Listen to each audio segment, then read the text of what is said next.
can share it out. So, okay, awesome.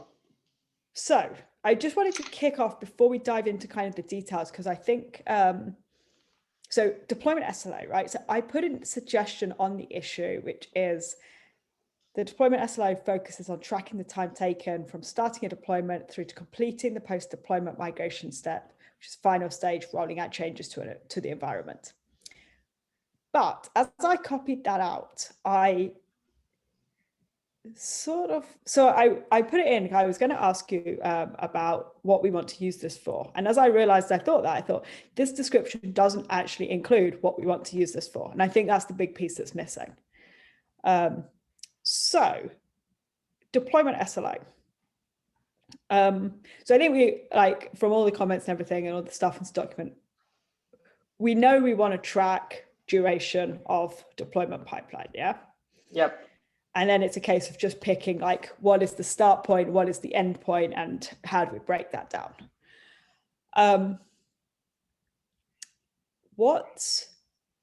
So what do you think we are going to be able to do with a deployment SLO? Once we have a deployment SLO, what changes, I guess?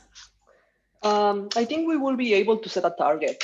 You know, when people usually ask us, okay, when this change is going to hit production, and we are like, okay, it's normally 1 time to staging, 1 hour staging, then 1 hour to canary, then baking, and then production. But we always use that, or we always calculate that into our heads. We don't really have a measure, because this is something that we have been calculating on the fly. So having that, I think it allows us to set some targets. And once we can set some targets for our environments or a general target, we can also set targets for our components, for the subcomponents of each pipeline, right? So let's say that Italy normally takes 1 hour, and suddenly Italy is taking 2 hours. Like, we can say, okay, it has been taking 1 hour for the last 19 days. Now it is taking 2 hours. What the hell happened? Do you think it's more, or maybe different, but like, how do you think, do you think we'll want to focus our time on, say, how do we make Italy deploy faster versus how do we make the pipeline not have 10 steps, for example? Like, do you want to say, like, if there are 10 steps in the pipeline, we want to be able to measure and say, step 3 is now taking a lot longer? Or do you want the measure to be a thing which really motivates us to not have 10 steps? Interesting. I think it may not be exclusive. It might be that we want to do that, but yeah, exactly. I was going to say that they might be related. I think the first insight that we are going to have is that, okay, this component is taking X time and it should always be into this average, right?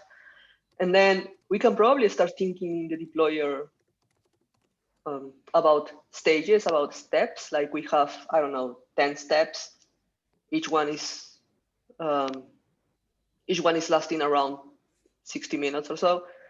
Why don't we have like 7 stages? Like the conversation that we are having about having Q&A executed at the same time as the baking canary. From the top of my head, I think Q&A on canary and then the staging, it lasts around 30 to 40 minutes. Yeah. For example, in canary, we start the Q&A, and after it finishes, we start the baking time.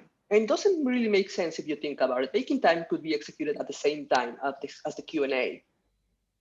Because once the Q&A is being executed, that means that all the changes have been deployed. And I mean, if the Q&A fails, there is no point to start the production deployment because, well, the Q&A failed.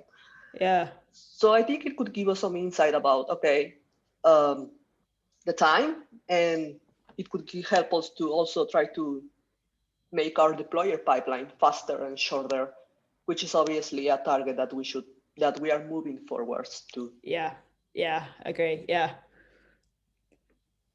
so it's definitely an interesting one, isn't it? Because there's actually points where it's not worth optimizing certain steps. So for example, you're totally right. Like, actually, yeah, maybe we should just be running QA and baking time at the same time. But if we did make that change, there's actually very little point optimizing one of them. Like, at that point, it wouldn't matter if QA tests took 15 minutes instead of 30 minutes because we're running out of baking time. So the overall time becomes the driver. Does that make sense? Like, so once you start running steps in parallel, say you have 3 steps that are all running in parallel, if all 3 of them take an hour, it's an hour. But if you spend time making one of those 3 take 15 minutes, it's still an hour for like elapsed time, right? Yeah, but then if that's the case, I mean, assuming that we using the Q&A as an example, if we now know that, okay, it is basically 40 minutes between canary and production because both Q&A and baking time are executed at the same time, then we can always reduce the baking time from 1 hour to 40 minutes to 30 minutes. That is something that we have control because it is just Oh, sure. changing a Yeah, no, number. that's what I'm saying. But like, I think those are the decisions we want to kind of get out of deployment SLO. Yeah. So deployment SLO, let's think about this. So we want to,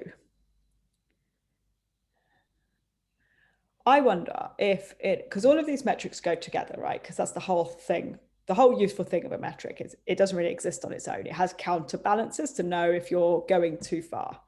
So we already have MTTP. Now, I think MTTP is probably the overall measure of kind of how, I suppose it's how fast the overall process is, and it's the frequency. For me, it's the big difference is frequency, because I've like said a few times before, like actually the easiest way for us to fix MTTP would be to give up sleeping, right? Easy. MTTP will be so low if we just deploy every single time we could deploy. But that's not the way we want to go, right? Like we want to, we know we want to automate. We know we want it to be fast. And so I think deployment SLO needs to be the measure that makes us forces that, right? So let me say it's in a different way, right? So have you watched The Wire? The Wire, no. Yeah, that's a shame. Okay, it's my favorite example for like the why stats are bad. So let me think of a better example then. So I get your idea though. When you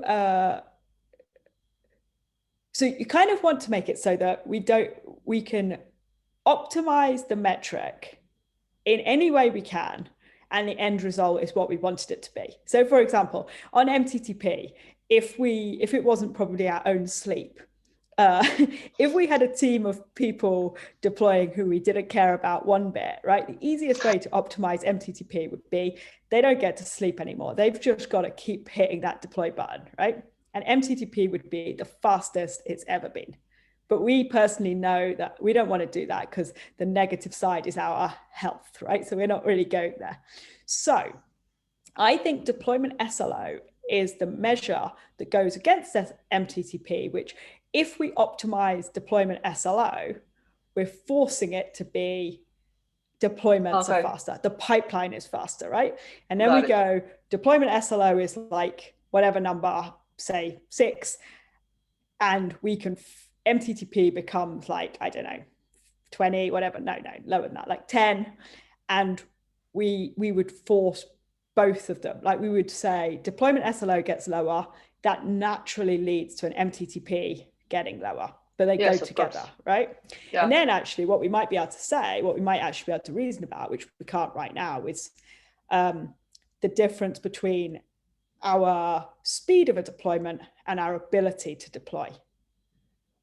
Right? So what we have right now with MTTP is like a combined metric, right? Where we go, MTTP is 20 hours. And what someone outside the team can't see is, did the release managers take a day off?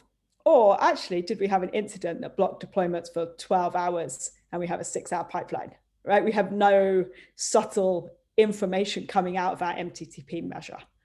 Mm-hmm. So maybe deployment SLO is the bit that goes alongside that. It's this is not at all the definition of it, but like it's the end-to-end pipeline measure. And that has a target, and we always want that to be super low. And the lower we can get that, we would assume release managers remain awesome, and therefore MTTP becomes low. Exactly. Yeah, I also see deployment SLO as part or as a subcomponent of MTTP, because MTTP measures like from getting merged to package to deploy to staging, canary, and Yeah. production. And basically deployment SLO is kind of measures the last three. So yeah, the lowest the deployment SLO, then it impacts directly the MTTP. So the lowest the MTTP.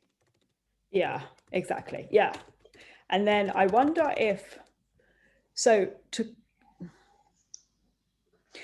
from some of the stuff you were saying earlier, I'm wondering almost if it doesn't really matter when we start out where the optimizations are, if that makes sense. So I wonder if we have deployment SLO and we just say it is 7, whatever the current number is, it's probably about 7. And then there are 2 ways we can go with that, right? We can either just track it as a trend, and if it always stays 7, life is good.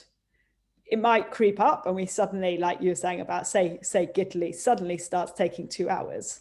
If deployment SLO suddenly is taking 8 hours, we have an action, we dig in, what's changed?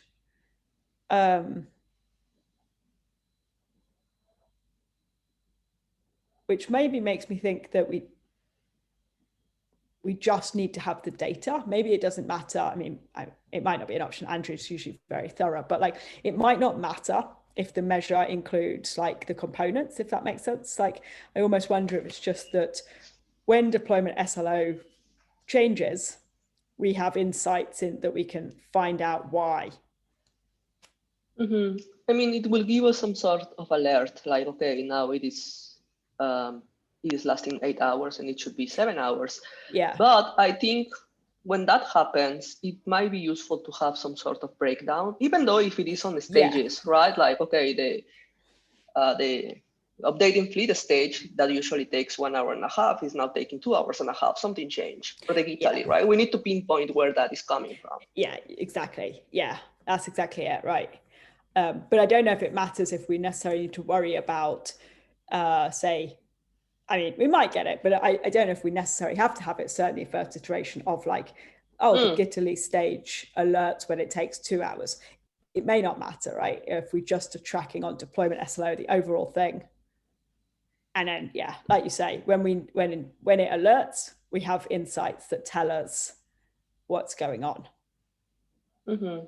It might not matter. I just wonder for a first iteration, I don't know if we necessarily have to say there need to be 10 alerts. I think maybe 1 alert will tell us and insights. Mm-hmm. I think it probably doesn't matter on the first iteration. I think having some sort of analysis on each component will be useful to actually set that number, right? Because we cannot say, like, okay, it is just 7 hours just out of the blue. We need to base that on data. And we need to probably analyze the data from, I don't know, 1 month, 2 months, 3 months behind to try to estimate what it's going to be. Yeah. In my head, what I am basically imagining is that, okay, we have a deployment, we have some sort of SLOs per staging, per canary, and per production, because timing is different for each of them. We probably have one general that is based on the last 3. And it would be very cool to also have some sort of estimates or SLOs for each kind of component. For example, migrations and post-deployment migrations, we don't really have control on those, right? Exactly. Normally, migrations takes 5 to 10 minutes, but there has been some times in which migrations have taken around 60 minutes because someone actually created a large index on a DB migration. Yeah. And that shouldn't happen because that impacts the deployment SLO and the MTTP and blah, blah, blah. But now we have something to point out to, for example, the database team or whatever it is. We can relate it to the error budget team that is associated with the error budget or something, right? So I think it will be also useful to have some sort of metric for each component, or perhaps the component that we are interested or that we suspect that are taking the longest. Mm-hmm. Yeah. Okay. Yeah, I think that's right. Okay. So I want to just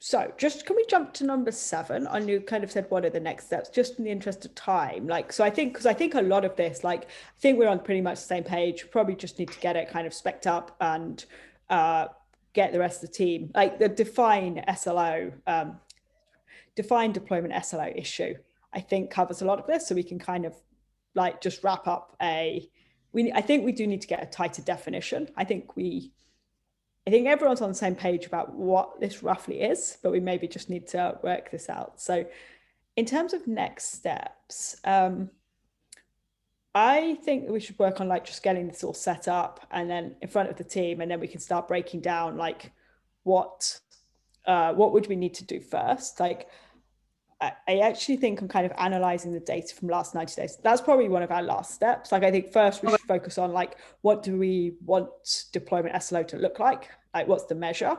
And then once we have that in place, we'll naturally have the data. Like I think it's fine if we don't set a target for 2 months. Like that's okay. Okay. So I was going to suggest, see if you agree with this. I was going to respond. So Andrew left a comment, which I need to respond to on the issue, kind of say what we've just talked through. I'll create an OKR issue. Are you all right to create a working epic and put in like a project label and get that stuff set up? Yeah, sure. And then I think for the,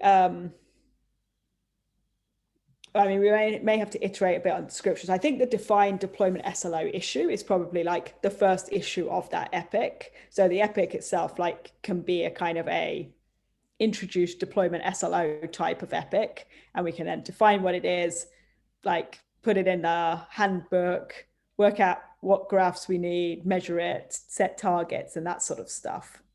Okay. So I think totally fine if you want to keep it quite like high level in terms of like what the actual description of deployment SLO is, right?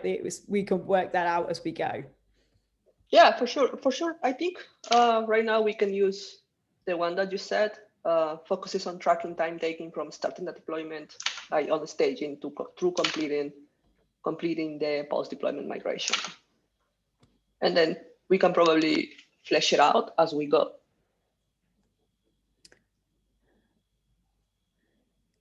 For the, yeah, I think that's probably the right measure. Probably just, I don't like the fact it's not the full pipeline, but I know that we're going to have something later that picks up the kind of the final bit, but I don't like the fact that it cuts off the tracking tasks, because that's one thing I think that's really important about actually the deployment SLO is that, tell you what, maybe it'd be easier, right? So we know we're going to have a QA SLO, right, later, or a test SLO. Maybe it doesn't matter if deployment SLO includes that, because what I don't want us to lose is actually the bits of time in between the components. So like, I think we need to be really careful we don't just go, hey, staging takes an hour, Canary takes an hour, therefore it's 2 hours. Because actually within our pipeline, we do have kind of handoffs. And I think those might be almost the most important bits on how do we make the whole pipeline string together neatly. Yeah, no, in my head, probably I should have mentioned, but yes, we are including like the tracking jobs and the notification jobs and the Q&A, and they should be included. They are part of the deployment. Because that makes it a whole lot easier, right?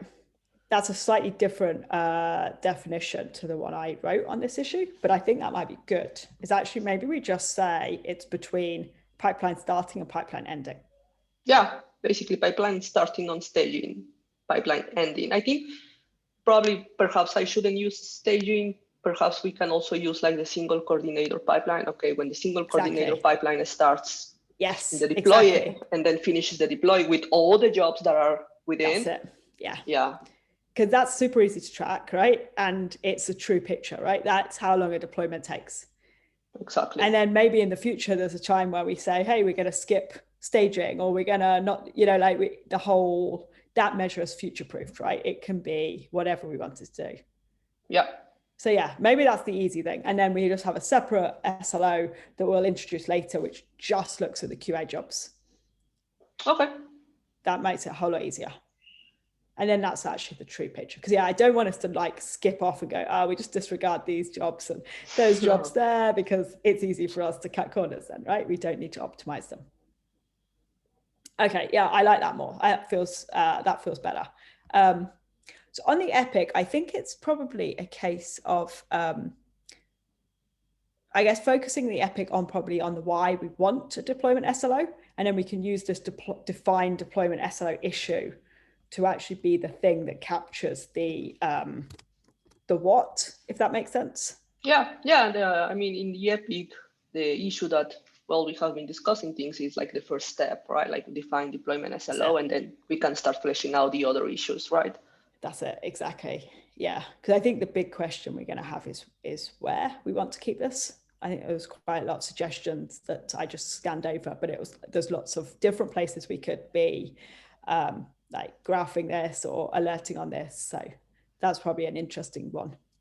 Yeah, I mean, we don't alert on MTTP, right? We don't alert if we have a graph, but we don't send like, oh, no, the MTTP now is larger. We can probably take the same approach. We can have some sort of graph or measure or something. And then in another iteration, we can send an alert. Yeah, we could do something like that. Yeah, so I think Andrew's suggestion was very close to MTTP in that it was looking at the mergers to production.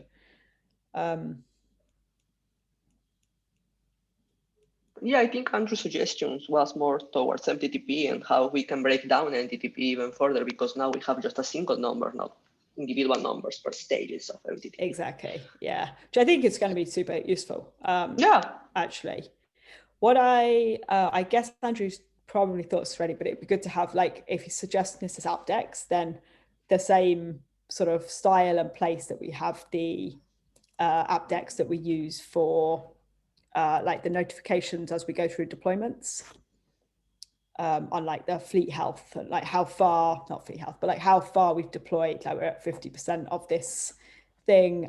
That's all measured somewhere. I'm sorry, can you rephrase your question, because I didn't get it? Yeah, so I think wherever we put this new like deployment SLO stuff, we already have AppDex being tracked for the deployment notifications that we get when there's an incident. So I guess it's just an extension, like another one of those or something like that. But it'd be good just to have, here's the place where all of these things live. Oh, yeah, of course. Okay, so that all sounds good. So just to very quickly summarize before we wrap off. So we're going for like, there's an overall deployment SLO, which is that issue. But we also want some insights into the components, and that kind of assumes environments, right?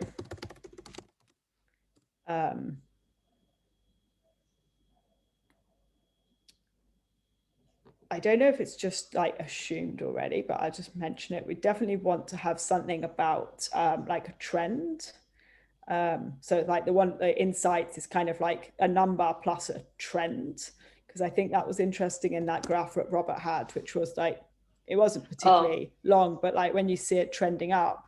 So I think we'll see, say, with post-deployment migrations, it might be that occasionally there's a mega spike and it's like this one took an hour longer than normal. Or we might see that over the last quarter, gradually this job is taking like 2% more time each day, and that in 6 months' time, that will become really slow. Yeah. Yes, having some insight about how it behaves across time. Yeah, exactly. Okay, nice. Okay, super. Is there anything else? I know I apologize. I've skimmed through like a whole load of your agenda. No, that's fine. I think we covered all, actually. I think we covered a lot of the pieces. And some of these are like kind of details that will definitely be, I think we should just put in the issue and discuss them there and get like other people's insight. One thing I was going to ask you about. So do you want to just see how this goes async in terms of working out the next piece of work? Or do you want to like set something? Should we set something up for next week? I think we can start async. I mean, we have the next steps about creating the OKR, respond to Android, and I can work out with the Epic creating the epic and the next steps, and we can continue discussing there. And if it doesn't, if we don't get that much, we can always set up a meeting. Yeah. Okay, that sounds good. Awesome. Thank you for Great. that. That was super helpful. Great. Is there anything else we need to cover? No, I don't think so. I think we covered all.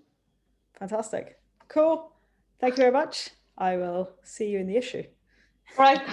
Take care. Bye. Bye.